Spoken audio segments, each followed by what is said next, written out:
Sri Lanka's first state-owned wind power plant constructed in Mannar, vested with the people. Government decides to increase the number of national schools in the island to 1,000.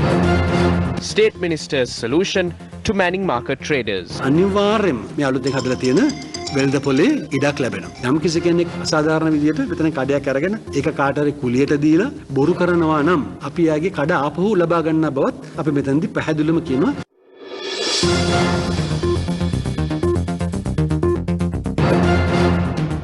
A very good afternoon. This is Lunchtime News on TV1. Bringing you the news, I'm Jaimal Ratnayaka for the Newsfirst team. On to your top story for this afternoon. Thambapavani, the first state-owned wind power park, was declared open today under the patronage of the Prime Minister Mahinda Rajapaksa. The foundation stone for the Mannar Thambapavani wind power plant was laid in March 2014. By the construction of this wind power plant, the damage that is caused to the environment would be able to control. It is expected to add 800 megawatts to the national grid over the next 10 years. It costs 30 rupees to generate a unit of electricity using fossil fuel and 8 rupees to generate a unit of electricity from a wind farm. This will reduce the amount of fuel imported into the country to preserve its foreign exchange.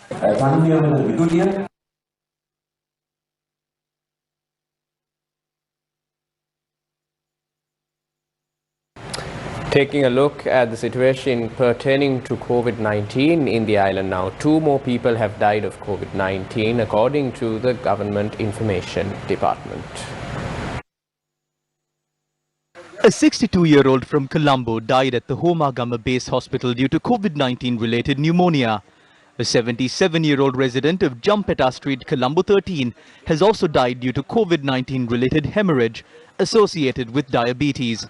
The victim passed away after being transferred from the Colombo National Hospital to the Homagama Base Hospital. The total number of COVID-19 deaths reported across the island now stands at 142. Meanwhile, 703 cases were reported yesterday, increasing the total number of COVID-19 cases in the country to 28,580. 344 infected patients recovered yesterday, bringing the total number of recoveries in the country to 20,804.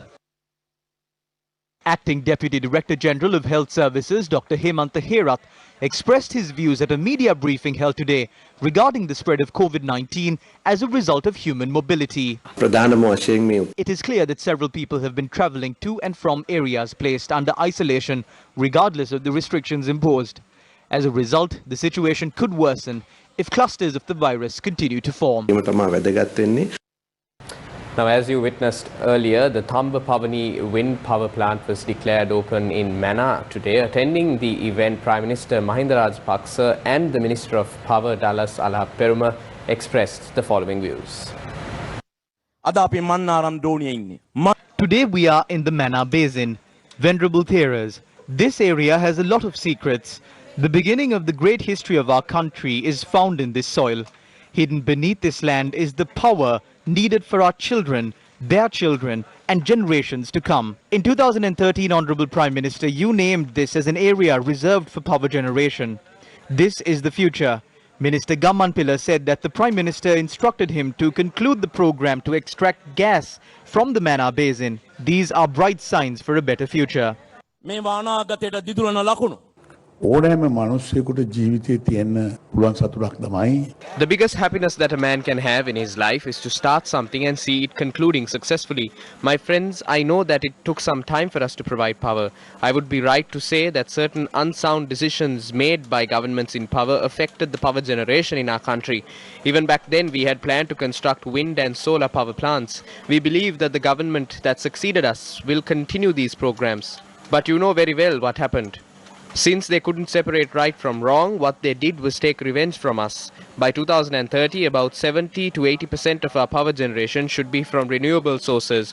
I would like to acknowledge the fact that the construction of the largest wind power generation farm in Sri Lanka will be a turning point in the power generation sector of the country.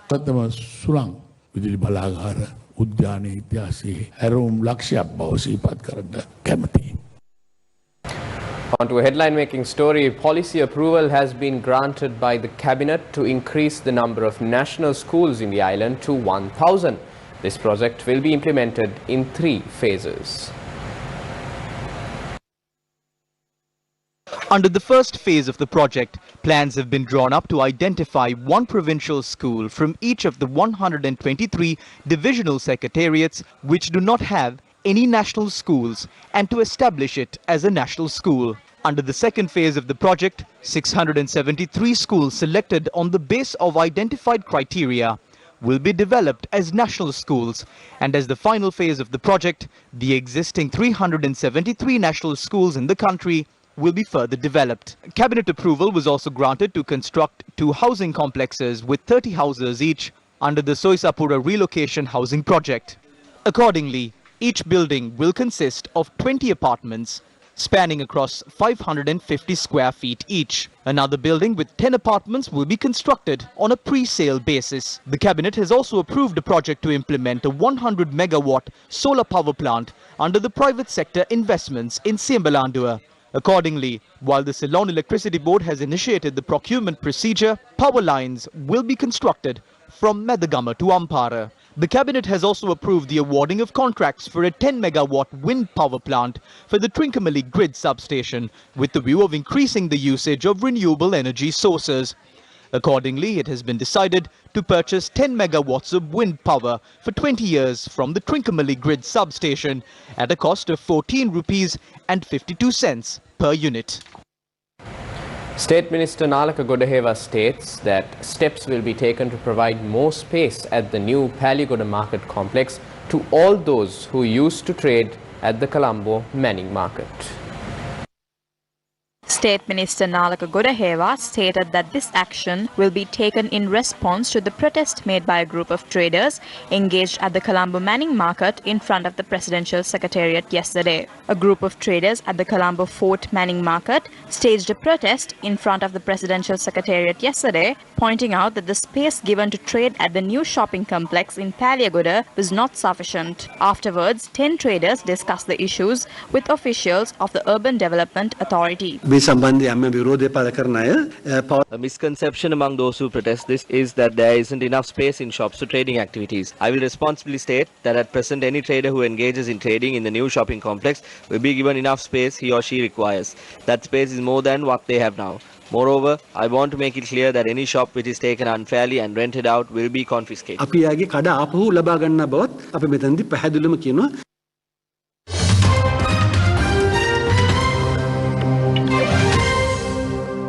Shifting your attention to news from overseas and the United States, US media reported that US President-elect Joe Biden has chosen retired General Lloyd Austin as his defense secretary.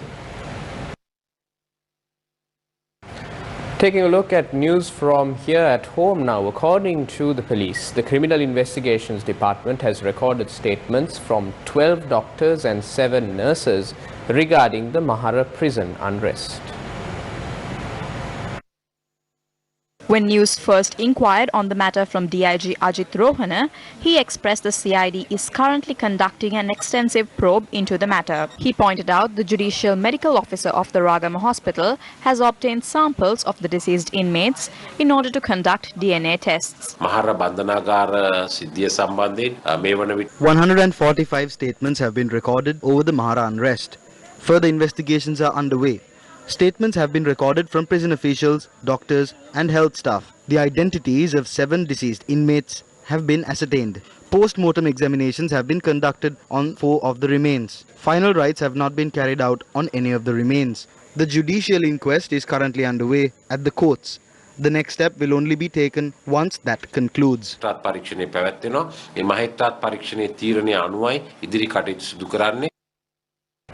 Now, the Mahara prison unrest was debated once more in Parliament today. Honourable Deputy Chairman of Committees, yesterday on the news, one of the constituent members came before the media and made certain utterances and some value judgments with regard to an investigation that was to take place through the committee of which he was a member. And he's a member of the legal fraternity and a constituent member of the particular committee that was appointed to investigate into the Mahara massacre.